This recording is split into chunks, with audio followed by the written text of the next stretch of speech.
Assalamualaikum warahmatullahi wabarakatuh.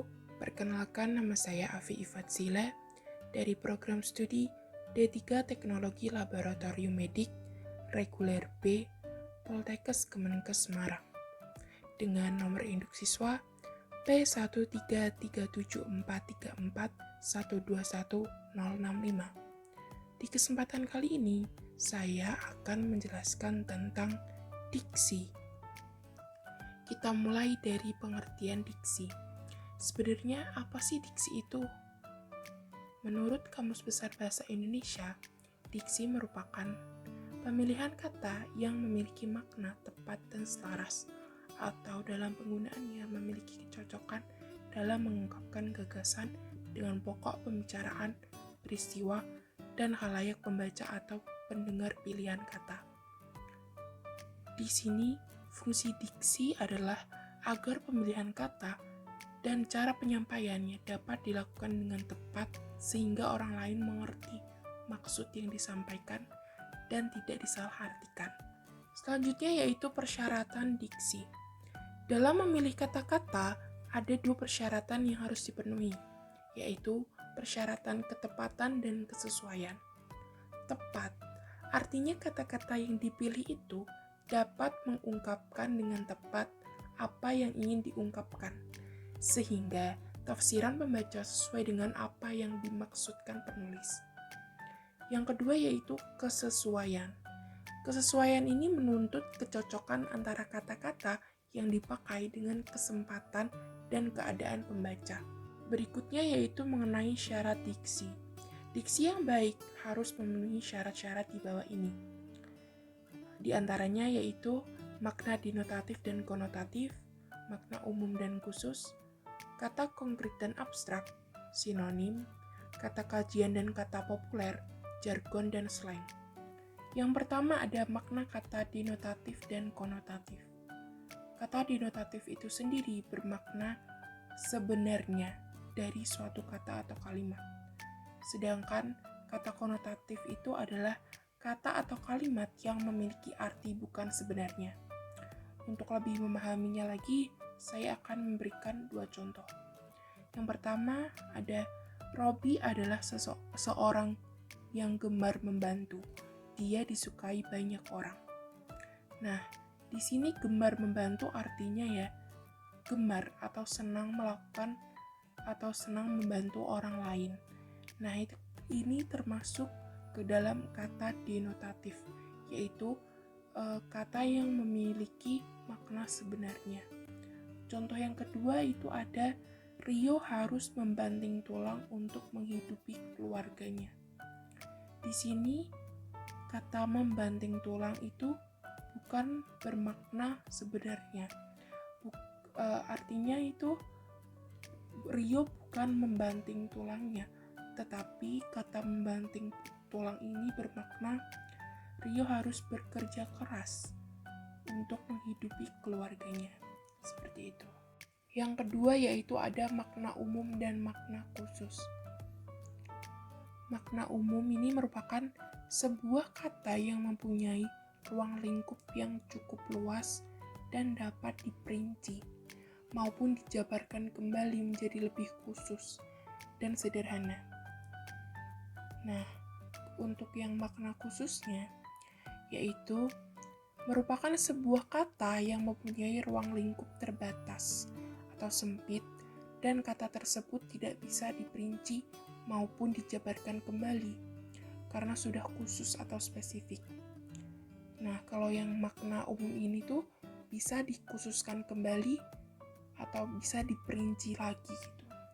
Untuk lebih memahaminya lagi, saya sudah memberikan dua contoh, yaitu yang pertama ada semua binatang yang ada di kelompok sirkus itu termasuk ke dalam daftar yang hampir punah menurut lembaga swasta internasional pencinta binatang. Yang kedua itu ada kera, kelinci, rusa, gajah, jerapah, dan badak termasuk binatang mamalia yang melahirkan dengan beranak, bukan bertelur. Nah, saya jelaskan pada contoh yang pertama ini. Nah, di di kalimat contoh pertama ini terdapat kata binatang. Nah, kata binatang ini tuh bermakna umum karena bisa dispesifikasi lagi, yaitu bisa dispesifikasi menjadi kera, kelinci, rusa, gajah, ayam. Itu kan termasuk ke dalam binatang. Nah, sedangkan di contoh yang nomor 2 itu ada kata kera, kelinci, rusa, gajah, jerapah, dan badak. Itu merupakan atau itu sudah termasuk atau sudah terspesifikasi. Jadi sudah tidak bisa dijabarkan atau diperinci lagi. Nah, itu yang dimaksud dengan makna khusus. Yang ketiga yaitu kata abstrak dan konkret. Yang pertama mengenai kata abstrak. Kata abstrak adalah sebuah kata yang memiliki rujukan berupa konsep atau pengertian. Nah, sesuai dengan namanya, kata abstrak lebih memerlukan pendalaman pemahaman karena sifatnya yang tidak nyata. Yang kedua ada kata konkret. Kata konkret adalah kata yang mempunyai rujukan berupa objek yang dapat diserap oleh panca indera. Kata konkret memiliki ciri bisa dirasakan, dilihat, diraba, didengar, dan bisa dicium. Nah, untuk lebih jelasnya lagi, saya sudah memberikan 2 contoh. Yang pertama, Gunung Merbabu sangat dekat dengan Gunung Sumbing, yang bila dilihat dari jauh akan terasa sangat indah. Yang kedua yaitu Rani memakai baju bermotif bunga yang dipadukan dengan jaket berwarna hitam.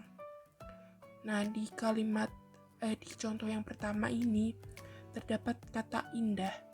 Nah, kata indah ini kan tidak bisa dilihat dengan panca indera begitu kan, harus harus didalami lagi begitu. Kata indah bukan semata-mata bisa dilihat secara nyata begitu kan. Nah, untuk yang contoh yang kedua itu ada kata baju. Nah, kalau di sini kan baju ini kan bisa dilihat secara nyata ya. Nah, jadi itu termasuk dalam kata konkret. Yang keempat yaitu sinonim. Sinonim adalah pilihan kata yang memiliki persamaan makna.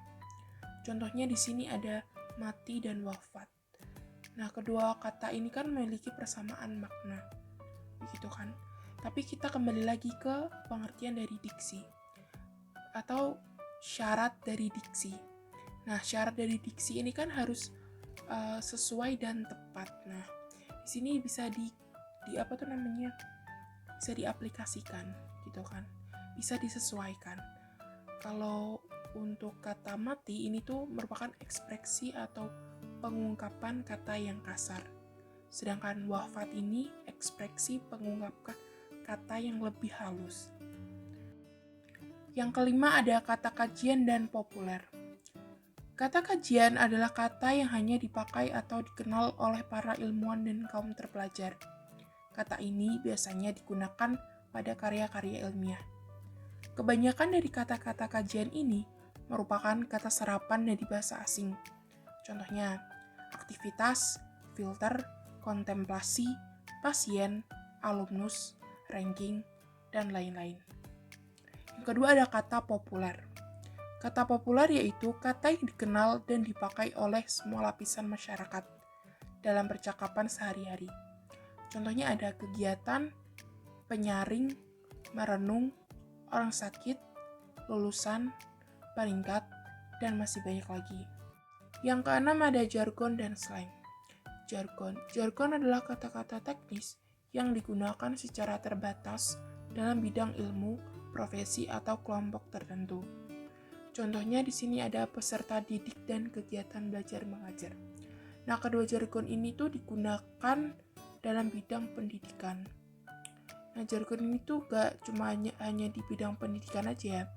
Ada di bidang kesehatan, di bidang pertanian, dan lain-lainnya. Terus yang kedua itu ada slang. Slang yaitu ragam bahasa tidak resmi dan tidak baku yang sifatnya musiman. Biasanya ini dipakai oleh remaja atau kelompok tertentu. Nah, slang ini bisa dikatakan bahasa gaul gitu. Nah, di sini ada contohnya itu ada kepo. Kepo itu artinya ingin tahu gitu. Terus ada gaje, gak jelas. Terus ada bucin, budak cinta. Yang biasanya ini tuh hanya dimengerti oleh remaja-remaja. Sekian penjelasan saya mengenai diksi. Kurang lebihnya mohon maaf. Terima kasih. Wassalamualaikum warahmatullahi wabarakatuh.